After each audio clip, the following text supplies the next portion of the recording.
So last video we talked about some of the possible interpretations. The one I like most is that the narrator here is actually in a mental hospital, and she's not aware that she is in a mental hospital, that she thinks she's on vacation with John. You could even go as far to say that John is not her actual husband. Think about it. She reveals that her brother as well as her husband are doctors, and this is kind of an interesting coincidence that both important male roles in her life are both doctors.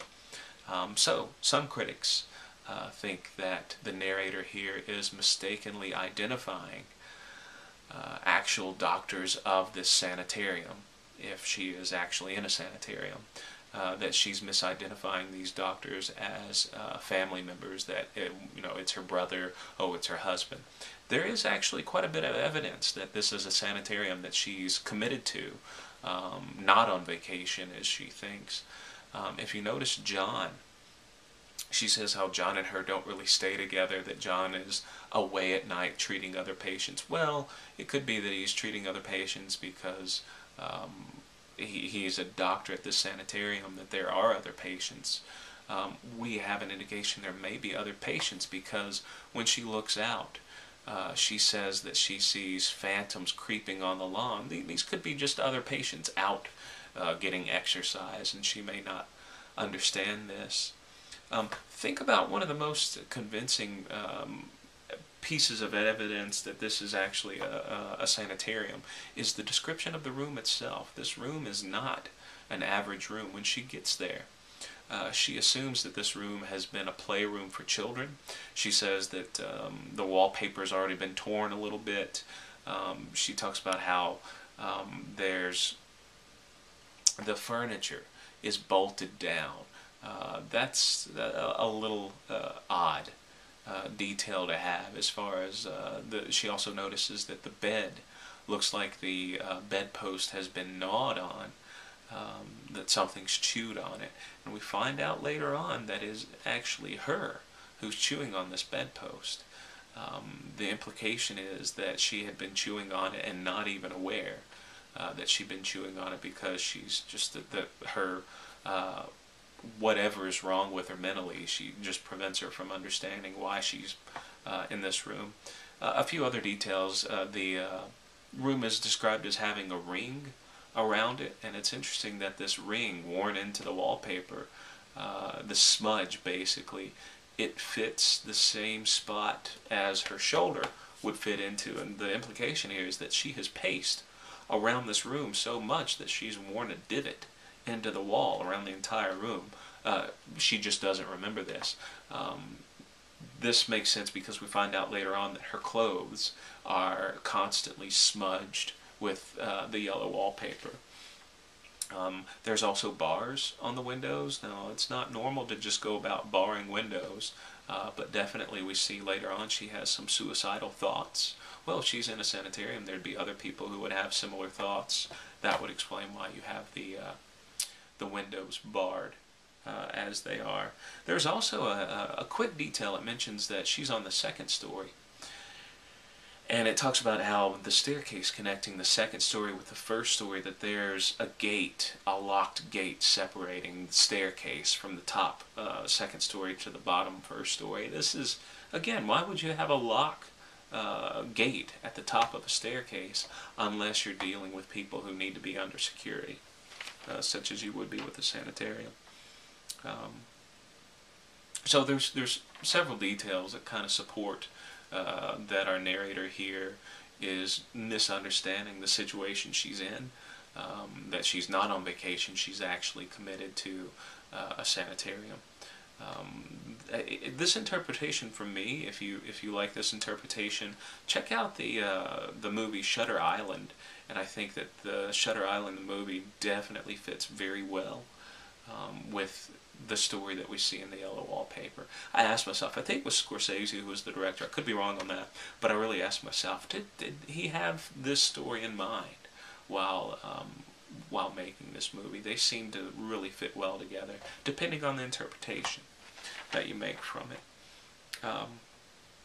Let's talk a little bit about the symbolism of the wallpaper itself, because the title, the yellow wallpaper, seems like that's an important thing to look at, the wallpaper.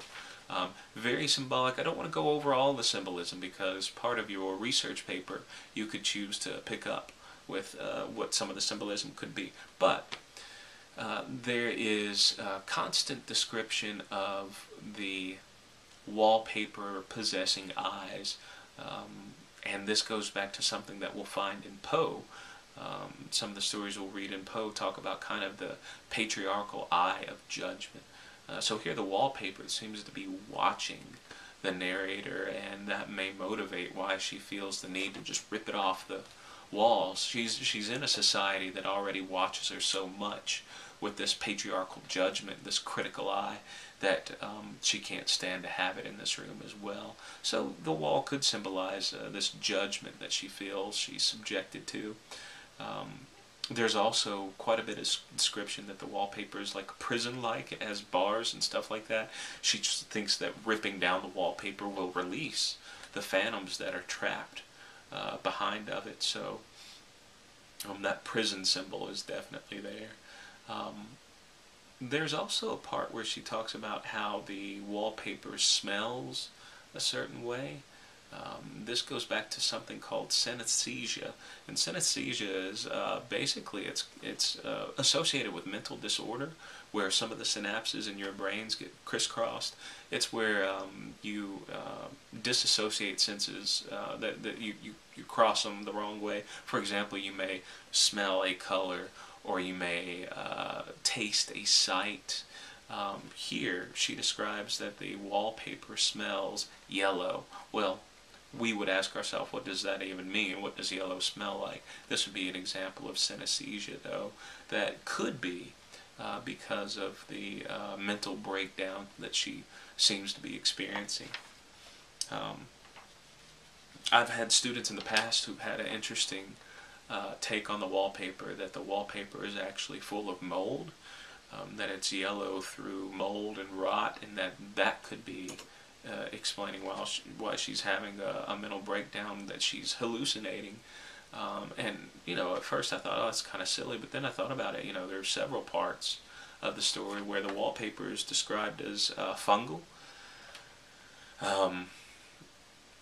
If you think about the true reaction with something like mold and some of the symptoms that people experience who are in a house that has rot and mold issues, sure, hallucination is part of it, and she definitely has plenty of hallucinations to back that up. So I don't know how much. I think it's just kind of interesting to throw that out there. The wallpaper could be actually causing some of the mental disorder that the narrator seems to be showing.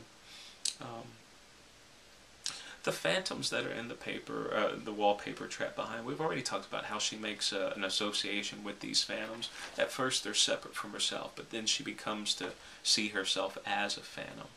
And this would be interesting to explore if you look at the story as a story that reflects the struggle that women face in a patriarchal society, that at first this woman sees herself as separate from these other women that are trapped, imprisoned behind this wallpaper, but by the end, she is a part of this imprisoned group. She is a phantom herself who's struggling to get out, to break free.